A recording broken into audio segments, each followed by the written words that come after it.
reading friends! Welcome back to another episode of Tic Tac Tot Storytime with me, Steffi. Thank you for joining with me today, and I'm so excited to have you here in this episode with me, my reading friends. In today's book, we will see how a little girl named Liza discovered more of colors in this world without using her crayons. Let us hear her story as we read A Day with No Crayons. Please enjoy the story. A Day with No Crayons, written by Elizabeth Rusch and illustrated by Chad Cameron.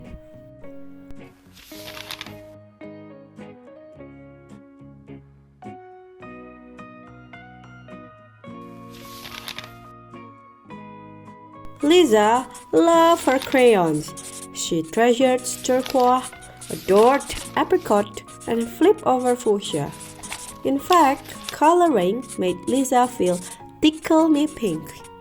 Every day, Liza filled her coloring books with aquamarine oceans, royal purple plums, and screaming green dragons. She papered the walls of her room, the hallway, and the bathroom with the bright, neat pages.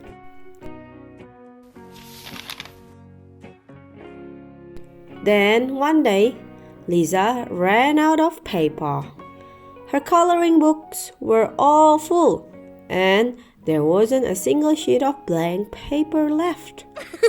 Liza paced her room, unsure of what to do, until she discovered right in front of her one blank wall.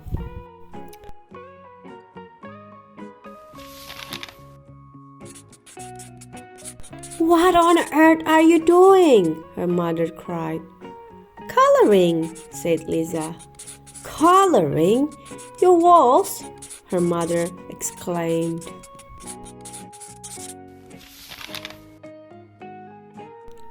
She snatched up Liza's crayon bucket. "No more crayons for you today." "No crayons?" Liza cried. "A whole day with no crayons?"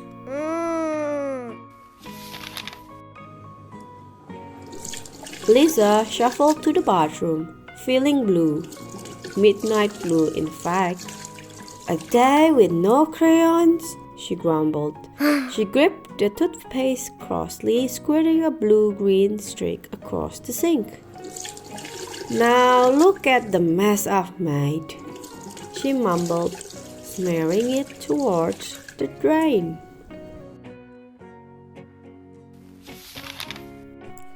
Later, Liza trudged to the park and smacked her foot in a puddle. "A day with no crayons is as brown as mud," she moaned, stomping around the basketball court.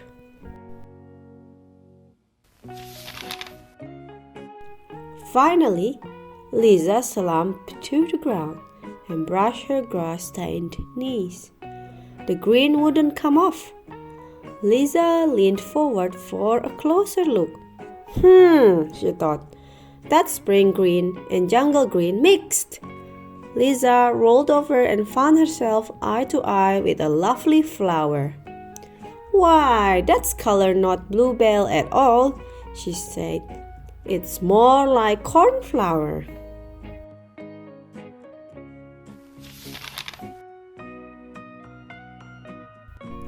Liza yanked a nearby dandelion and crushed it in her fist. When she opened her palm, it glowed. "And this isn't dandelion yellow," she laughed. "It's more like laser lemon." Liza jumped up. "It's even lovelier than laser lemon." Liza smashed dazzling yellow dandelions onto her calves. Then she squashed deep purple blackberries onto her pockets and rubbed brilliant orange tiger lilies down both legs.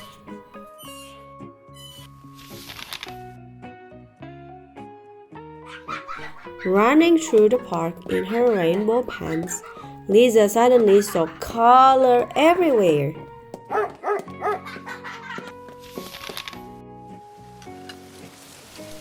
She dragged a muddy stick across the park, sketching a chocolate brown tree trunk with long stretching branches. She pressed leaves of meadow green, sea green, and forest green in the mud and squished them onto her tree until it shimmered. She gathered flower petals and fashioned birds that flew with her across the park.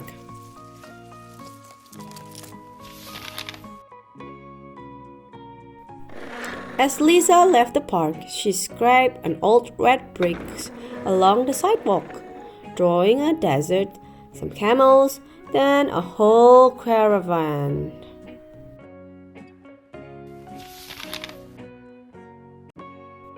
Near her house, Liza gathered gray-blue pebbles and laid them side by side until an ocean swelled. Up the front porch steps, Liza scattered dandelions and rhododendron petals until a sunset glowed.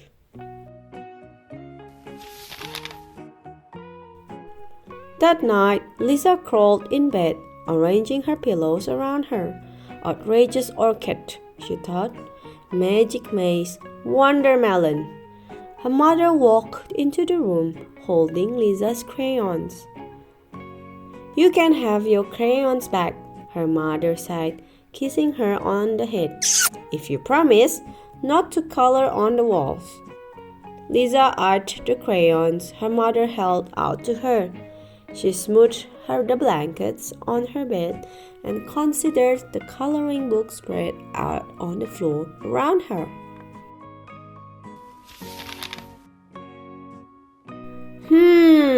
She said, "I think I can go one more day with no crayons."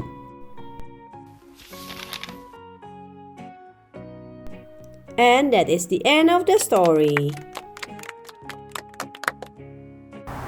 At the end, we know that Liza finds her possibilities without using her crayons, and she finds her inner artist.